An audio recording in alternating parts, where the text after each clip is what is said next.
My first year, I just closed one transaction. Second year, only 4. So this year, we're gonna be hitting around 80 transactions. Pretty happy about that. I started in 2019, I got my license.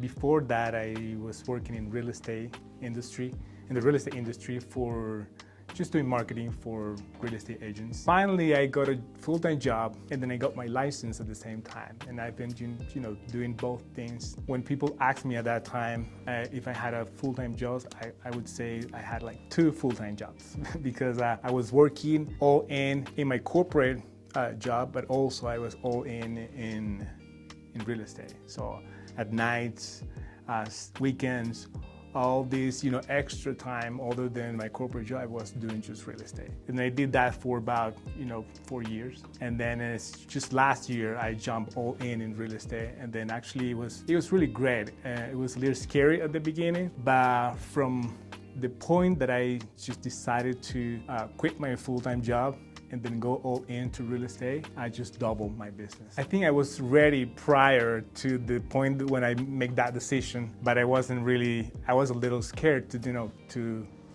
jump to all in real estate. But I did some coaching with some like elite entrepreneurs, and then they were letting me doing this training even when I was not hitting 7 figures income, right? And then for some reason I was referred to them, and then I was the only, company that wasn't hitting like 7 figures, and then opened my mind.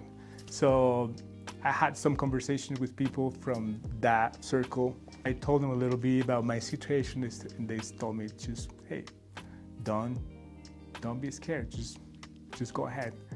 And I was actually analyzing my situation as well. I was actually making enough money to support my lifestyle and then my family, and I just did it.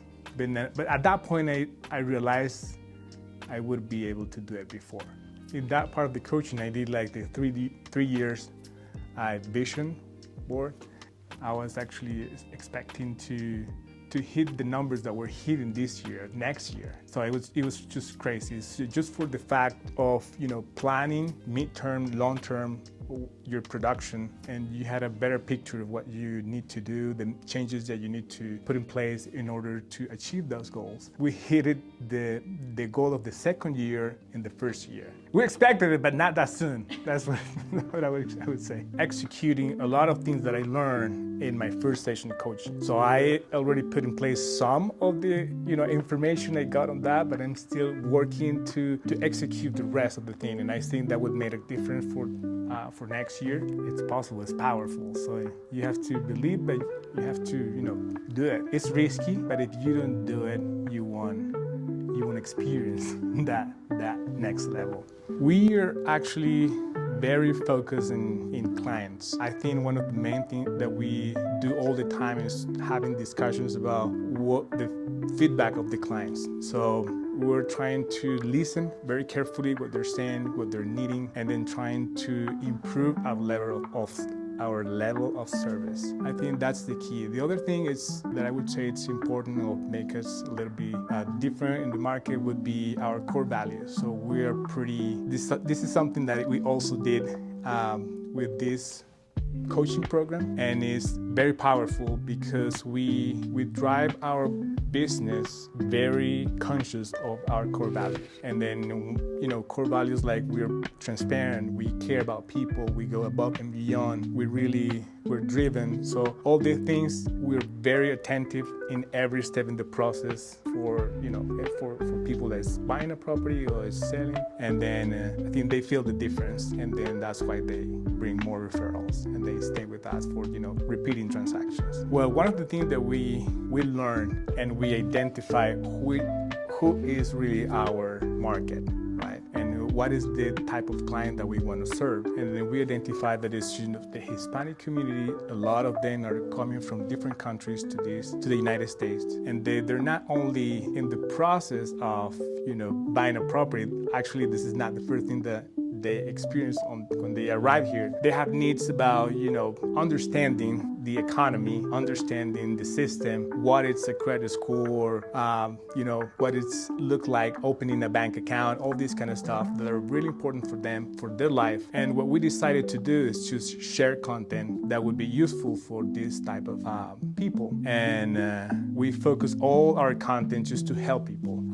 They're immigrants, they're coming from the United States, they speak Spanish, so all our content or marketing and most of our clients are Spanish speaker, and then we want to just help these people. So genuinely, we want to help them. And then we did first home buyer classes, but we also did financial master class. We did events just to educate these people, and all our social media content is directed to this objective, just to help you. I know, and I'm pretty sure that these people will feel more comfortable with somebody that speak fluently Spanish, and actually not only on the buyer side, but in both sizes, they will both feel more comfortable with. And we're actually more than willing to pay share commission or referral fee for somebody that will give us a referral from a Spanish-speaking client.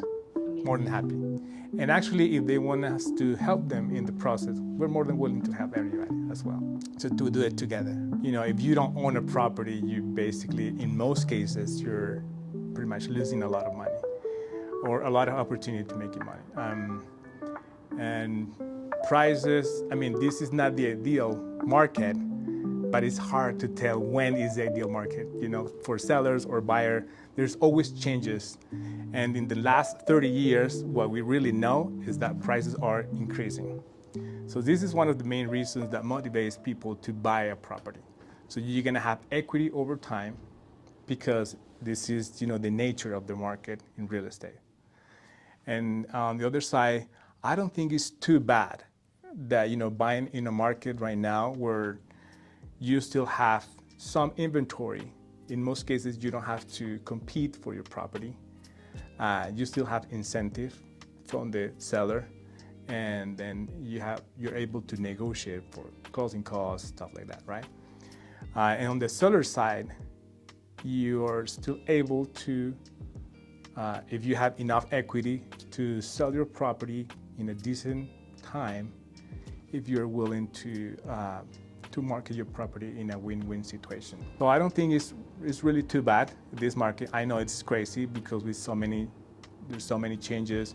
Interest rates are higher than previous years, and a lot of people compare interest rate with pandemic time, but this is not like a regular time. We've been in markets in the last 30 years where interest rates were over 15%, and right now we're at 6-7%. There's still a lot of opportunities to build wealth in real estate. I grew up in Venezuela, and then I went to France for an MBA with the idea just to come back to Venezuela. I spent 4 years in France. I finished my MBA. I worked for 2 years just to have more work experience in the corporate side and in marketing. And then part of my family during that time moved to US, specifically to Utah. So I came several times just for, to meet my family. At the end of the day, I said, okay, I did what I had to do in France. It's time to go to meet my family. I came to Utah. I was pretty positive because I thought, okay, I finished an MBA. I speak English, French, and Spanish. Probably I'm gonna get a good job. And I will find a company that maybe does sponsorship for me. Then I came here, and it was too hard for me to even get to an interview, job interview. I did more than 1,000 job applications, and I did a lot of interviews, but not really. I didn't get the job I was looking for. Second week, I started to work in a restaurant, cleaning tables, doing whatever we had to do, working just 3 days a week, $10 an hour, cash. And then, I was being positive just to, I knew that I would find a job eventually, but didn't happen. So then I went to a different restaurant, and then I went to a factory company, working my first full-time job. And then I started to do, some marketing jobs here and there. And that's where I got my first approach with real estate. With this guy hired me to do some, he needed help with his marketing strategy as a real estate agent. And then I took it very seriously, and I did like a whole project that included, logo, corporate image, radio, banners, all the things that were involved for this real estate agent to succeed. We did like photo shooting, a lot of stuff with him.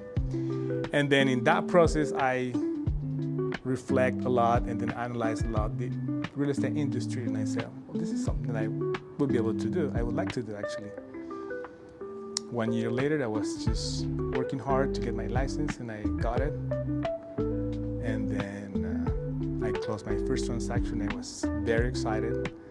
It took me like about 2-3 years, really working hard without getting, a lot of income, enough for living. And then after that, it was just high rocket.